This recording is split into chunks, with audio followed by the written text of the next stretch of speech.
республика күні. Ал енді республика күні дегенде бәріміздің ойымызға ең алғаш не түседі?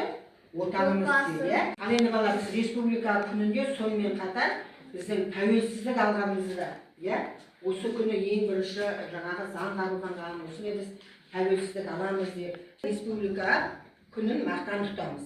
Яғни әркім өз елін мақтан етеді. Республика күніміз құтты болсын балалар. Қандай мақал-мәтел біледі отан туралы? Отансыз адам орынсыз бұлбұл. Отан үшін еңбек етсең, халқының сүйген ұлы боласың.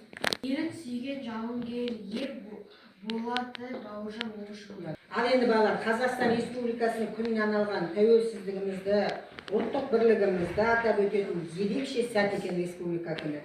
Біздің әрқайсымыз тәуелсіз еліміздің патриоты болуға, оның дамуына үлес қосуға, Қазақстанымызды әлемнің жарқын мемлекеті етуге әр қазақ елінің адамы міндетті екен.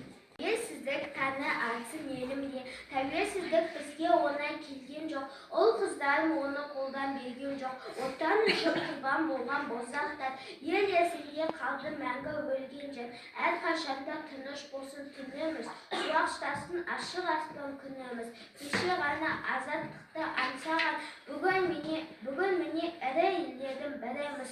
Жалыным бар, ешкім оны сөндірмес.